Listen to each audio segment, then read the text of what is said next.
I'm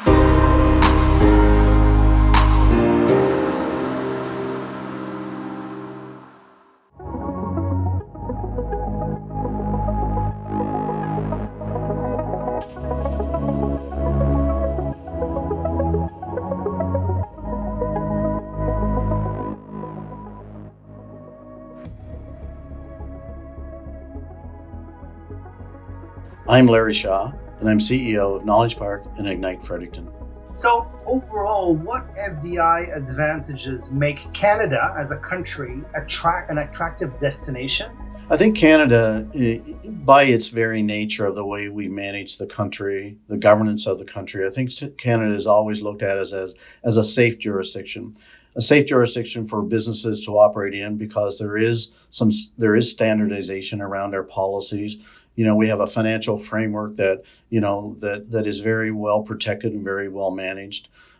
Canada has been long known for the quality of its labor, the quality of its lifestyle.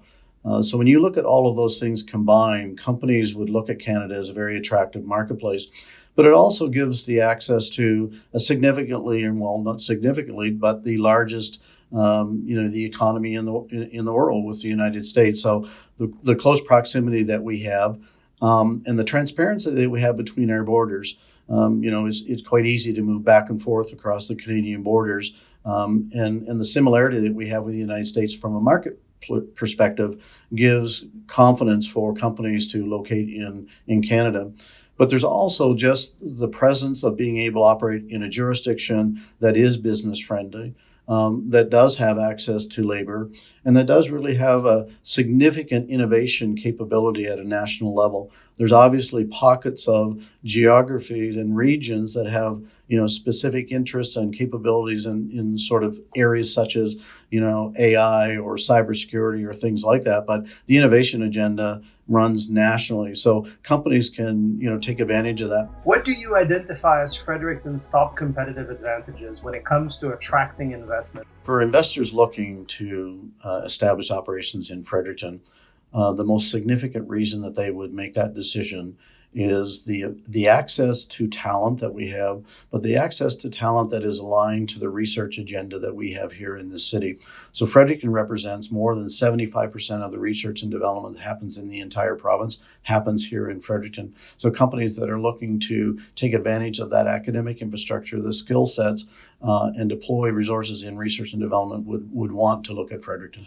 Beyond looking at Fredericton just as an access to the research talent, which is a significant component, there are many other layers of why a company would want to also look at Fredericton and establish operation.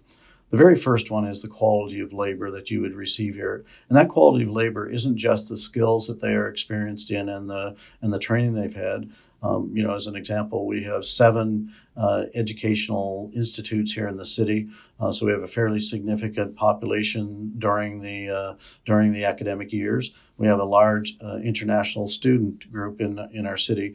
We're also a city that has 27 ethnic groups in our city, so a very diverse city. The quality of the labor that I refer to is the quality of labor on the day-to-day activities that employees do, the commitment that they make to a company, the quality of work that they do, and those are measured quite often in areas, as an example, of turnover. We have an extremely low turnover. Once people join companies, they have a tendency to stay. So companies making training investments can see a return over a longer period of time. So what are Fredericton's strongest industries or sectors? Fredericton is the largest per capita location east of Montreal, having workers and businesses in the knowledge sector. The knowledge sector we describe broader than maybe just information technology. Knowledge sector to us is agri-tech, ed tech, biotech, clean energy, advanced manufacturing, ICT, cyber, all of those things.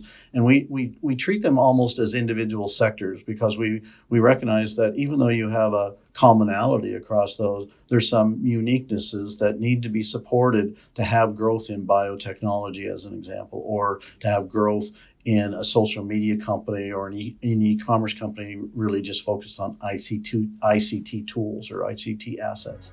I'd like to maybe give you a chance to speak a little bit to those kind of investments, the foreign ones to be clear. large or even smaller.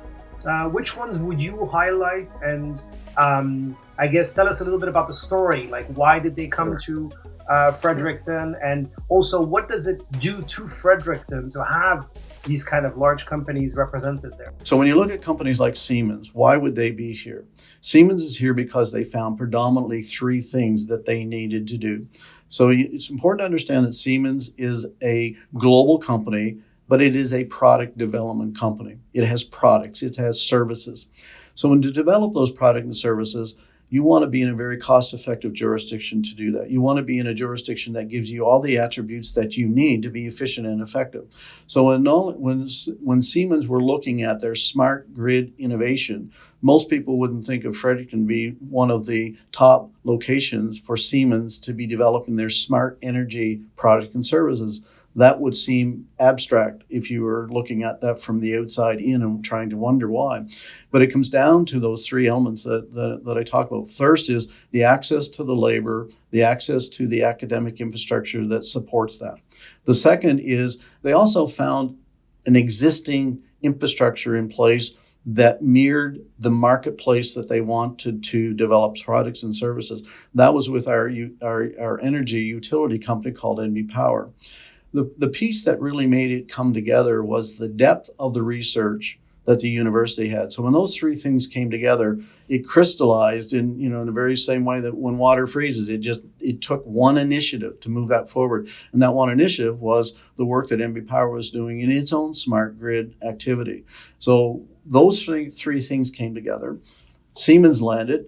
They start at a very modest, 20, 25 people. Then they expand. They take on more product lines and more growth requirements.